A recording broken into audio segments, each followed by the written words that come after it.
Escuchando en días anteriores las historias sobre los fantasmas de la Candelaria de una persona muy conocedora del tema, como lo es María Fernanda Muñoz de Bogotá, una historia para contar. Quiero analizar con este audio si realmente hay mito, hay leyenda, hay fantasmas, y lo vamos a ver desde el punto de vista de la psicología social, la inteligencia emocional, bioneuroemoción o biodescodificación. Además, pues también desde el punto de vista turístico, desde el punto de vista de patrimonio. Encuentro yo este texto en Google que dice: no se trata de un fenómeno sobrenatural, es como un suspiro helado de las noches bogotanas cargado de historia, una manera de regresar a ese impulso infantil de escuchar historias de fantasmas mientras la luna ilumina el camino y los tejados crujen bajo el andar de los gatos y de las palomas. La Candelaria fue el primer barrio de Bogotá. Fue fundado exactamente el 6 de agosto de 1538 y toma su nombre de una capilla católica en honor a la Virgen de la Candelaria. Cuenta la leyenda que en la iglesia de las Aguas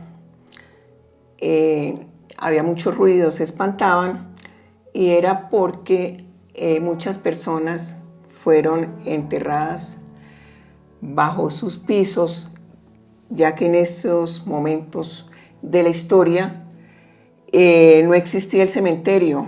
Entonces se enterraban en las iglesias a las personas que habían fallecido. El cementerio central fue fundado realmente en 1836 por el gobierno de Rufino Cuervo y bajo la presidencia de Francisco de Paula Santander.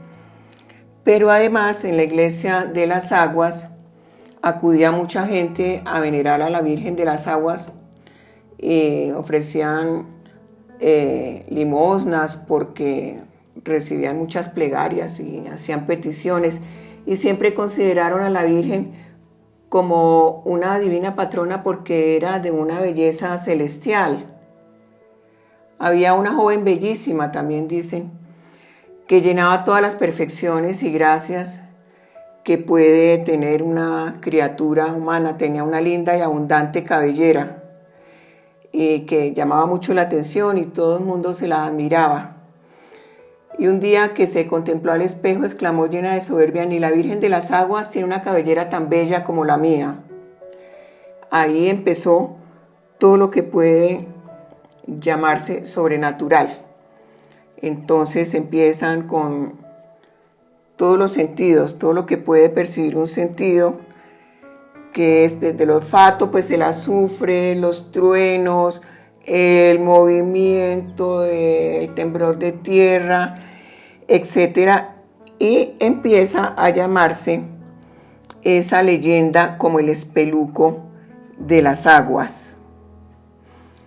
Leyendas que tienen más de tradicionales o maravillosas que históricas o verdaderas creencias populares que se fortalecieron con el tiempo, dejando a veces una lección moralizadora. Entonces, tenemos en el barrio de la Candelaria muchísimas leyendas. Por ejemplo, la del Hotel Intercontinental, que para la ciudad contar con un hotel de esas características en esa época fue todo un honor. Además se convirtió en un reto para los arquitectos y los diseñadores de la época, pues era el primer hotel moderno. Decían que tenía una geometría simple y una fachada de vidrieras continuas que llamaban la atención a propios y a extraños. En los 80, la ocupación de sus habitaciones era tan solo del 20%. Empezó el Hotel Intercontinental con su decadencia. Entonces los dueños optaron por venderlo y pues el abandono dio pie al vandalismo. En el 2000 estaba completamente deteriorado. Ya vivían personas como indigentes, personas que iban con algunas adicciones a meter vicio, y presentaba daños físicos precisamente por mutilaciones, oxidación, adicciones, corrosión en la carpintería, y etcétera. Y dio pie a que se diga que hay fantasmas en el hotel porque alguna persona murió allí, no sabemos si se suicidó, y entonces se escuchan ruidos. Tenemos también la leyenda del Virrey Solís y la Marichuela. Ellos eran amantes, pero era una relación, digámoslo así, no legal porque no se han casado por la iglesia, y el virrey vio que estaba dentro de un ataúd, se vio a sí mismo muerto. Ahí se convirtió al catolicismo y se dedicó pues a ejercer su sacerdocio. Pero también dicen pues que hay un espanto pues de la Marichuela y del Virrey Solís. Está también la del Palomar del Príncipe. Era un niño rubio de condición especial que alimentaba a las palomas desde hace 300 años. También está la del Virrey Sámano, que se abalanza lanzándole a las personas patadas y escupitazos. Y a pocas cuadras también está Rafael Pombo y Miguel Antonio Caro, que dicen que discuten sobre literatura, que se oyen, se escuchan sus voces, sus rumores. Y la casa de José Raimundo Rusi, que le achacan el haber matado a Manuelito Ferro, y se escuchan los sonidos de los dos, de los machetazos que dicen que lo mató a machete. Entonces, todas estas son leyendas de hace más de 400 años. Son pues de todas las edades, de todos los colores, de todas las apariencias. Se nota la sensibilidad en los poetas y la rudeza y la crueldad en las leyendas de algunas personas y de algunos militares.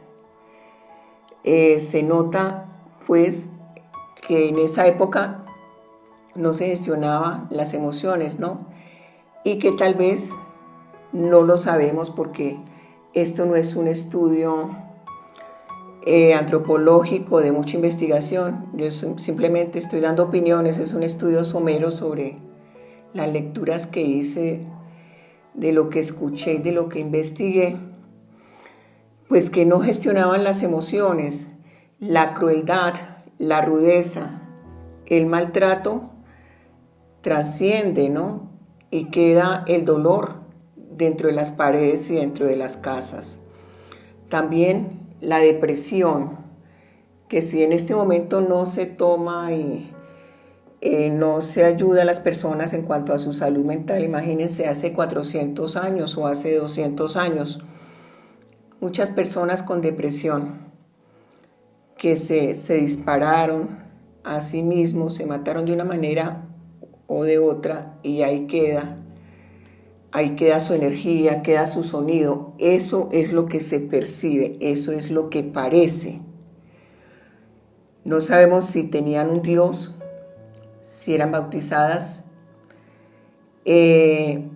pero con Dios o sin Dios, pues las leyendas continúan en ese sector de Bogotá. Algunos gritan, otros sollozan, otros suspiran, otros simplemente se aparecen y solo miran. Entonces, a pesar pues de lo viejo y de lo deteriorado que está el entorno, se dice que los fantasmas de la Candelaria pues siguen ahí y siguen asustando. Además, que es un modelo turístico pues que ha crecido bastante y que esa curiosidad atrae a muchas personas de otros países.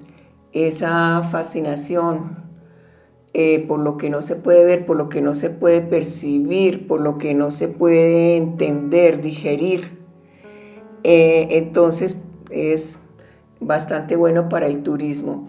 A nivel patrimonial, son casas muy bien hechas, ya olvidadas la mayoría y deterioradas. Y sus generaciones han tenido que dejarlas tiradas, ¿no? Entonces ha habido una pérdida económica de las mismas. En la carrera tercera con calle 12 se encuentra el conjunto residencial Calle del Sol. Allí en los muros se esconden los muros y los cimientos. El tristemente célebre Servicio de Inteligencia Colombiana, y según afirma la propia guía oficial del centro histórico, los habitantes de allí viven muy asustados porque se escuchan en las noches los quejidos y las lamentaciones de las almas en pena que en vida fueron torturadas hasta la muerte para obligarlas a confesar sus delitos. Está también en la calle 11 con tercera la casa del famoso pintor Gregorio Vázquez de Arce y Ceballos. Su figura, cubierta por una capa negra, aparece en el patio interior donde se ha visto macerando flores para extraer las pinturas vegetales con las cuales elaboraba sus lienzos con temas religiosos. Una cueva situada en la planta baja de la casa es el refugio del fantasma del pintor. Además, pues dicen que él tiene muy buenas relaciones con los habitantes de su casa. También aparece la del general Sardá, y él cayó asesinado por sus ataques al general Santander.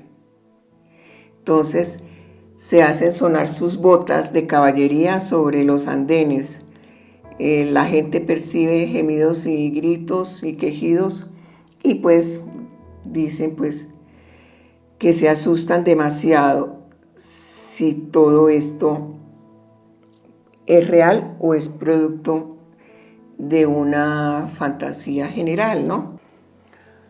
Porque en la psicología social vemos cómo los pensamientos, los sentimientos y pues los comportamientos de las personas son influidos por la presencia real, imaginada o implícita de otras personas. Entonces, el voz a voz, el contar que espantan, que hay ruidos, que hay fantasmas, que se escuchan gritos, influye en personas más sensibles o más vulnerables y puede generar un contagio colectivo. Es lo mismo que sucede con las barras bravas, que 3 o 4 personas inducen a las demás a cometer un delito a partir de un partido de fútbol, o cuando hay marchas también, si hay revueltas, es como si hubiera un contagio colectivo. Eso se estudia desde la psicología social. Como les estoy diciendo, esto es una opinión, un estudio somero de lo que estoy analizando y estoy viendo. Entonces, desde bioneuroemoción vemos que el yacente o fantasma viene a ser todas estas personas herederas de esa generación al cual se le atribuye el ruido o la presencia. Y desde biodecodificación debemos buscar el código en estas generaciones actuales para ver realmente qué fue lo que pasó y sanarlo. Entonces, en este momento ya hemos visto lo que es pues, algo muy bueno a nivel de turismo, lo que es un contagio colectivo, psicología social, no poder gestionar las emociones en el momento, la rudeza de las fuerzas militares, la crueldad, el dolor, el duelo no gestionado, la violencia intrafamiliar. Todo eso no pasó hace 400 años o 300 o 200, sigue pasando. Tenemos en este momento guerras, duelos, dolencias, maltratos, problemas de salud mental que si no se gestionaban en esta época también se les está dando muy poca importancia. Son pocas las personas con depresión o ansiedad que acuden a un servicio médico, a un psicólogo, a una terapista de biodecodificación, a un psiquiatra para poder sanar. No solo sanar ellos, sino sanar intergeneracionalmente. Yo quería con este estudio que miráramos todo eso poco a poco, de una manera no tan profunda, pero para que nos diéramos cuenta del significado, de lo profundo que hay en un paseo turístico, ¿no? De que tenemos que ver un poco más allá, porque todo se convierte en pérdida. Entonces la gente pierde el patrimonio, las generaciones perdieron sus lotes, esas casas, no las pueden vender ni arrendar. Queda un duelo en el ambiente. Ahí tendríamos que ver el estudio del sonido. Cada casa es un museo porque tiene memoria, tiene sus propios sonidos, el sonido de lo vivido y el sonido de la madera, de la grifería, del agua, pero pues también hay que darle una parte muy importante a la antropología de las emociones, ¿no? Son parte fundamental de cualquier investigación, porque enfatizan en la experiencia vivida y emergente de los sentidos corporales y de las experiencias sensoriales. Entonces hay mucho ahí que ver en cuanto al sonido de esta parte de este barrio de Bogotá. Una ciudad que nos ha dado tanto a muchas personas. Yo llegué hace muchísimos años y he tenido muchas alegrías en esta ciudad. Y bueno, y realmente los sonidos son importantes en nuestros recuerdos, así como los olores y todo lo que tiene que ver con nuestros sentidos. Encontramos muchos más allá, como la historia del duende, que un restaurante que tuvo que cerrar, que fue una madre que tuvo a su hijo sin casarse y lo botó al fondo de un precipicio y lógicamente lo mató. Entonces también se oyen muchos ruidos. Los de la familia Caicedo, de José Caicedo Rojas, que fue el presidente de la Academia Colombiana de la Lengua, ya también se escuchan muchos sonidos. La emparedada, que fue una mujer que fue enclaustrada en una pared estando viva. La huaca de la casa del virrey Espeleta, la de Trinidad Forero, bueno, la de la Universidad de La Salle, también la de la Casa del Naranjo, que ahí es un tema de pareja, es un tema de amor, en la cual pues fueron enterrados ambos bajo un naranjo. En la calle 14 con Tercera se encuentra envuelta en suspiros, dirían las personas cercanas, la casa del poeta José Asunción Silva. Allí pues él murió compungido, dicen que por los amores incestuosos y enfermo de tristeza. Se suicidó, pero realmente con una investigación escuchada de otras personas, realmente él tenía muchas deudas y lo que sentía por su hermana era un amor filial. Entonces quienes entran a esa casa afirman sentir ganas de llorar. Tristísimos gemidos y dolorosos suspiros se escuchan especialmente en las noches y en las madrugadas. Ahí vemos el tema de la depresión y de la angustia en el poeta, ¿no? Muy cerca de allí también está la casa de Andrea Ricaurte. Ella ayudó y ocultó a la Pola y a su hermano cuando quería un agente español arrestarla, ¿no? Y también pues la encontraron, la llevaron a un calabozo en el Colegio Mayor del Rosario, le hicieron un consejo de guerra y la condenaron a muerte el 10 de noviembre de 1817. La Pola pues es una heroína muy conocida y muy popular para los colombianos. Es casi que opuesta a la mujer tradicional porque era, pues hablando de la época, ¿no? Era una mujer luchadora, activa y valiente. Y por último está el pasaje Michónik.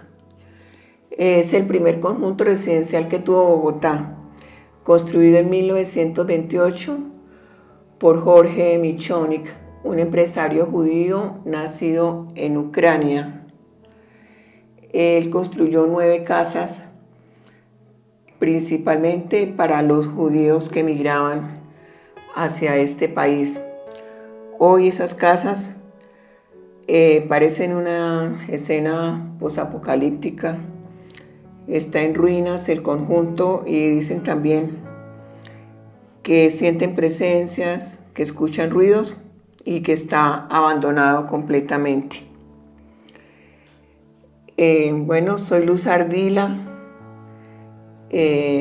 católica, practicante y creyente. Me encantaría también conocer el punto de vista de un sacerdote, el punto de vista espiritual de todo esto, de las apariciones, los fantasmas, las leyendas del barrio de la Candelaria.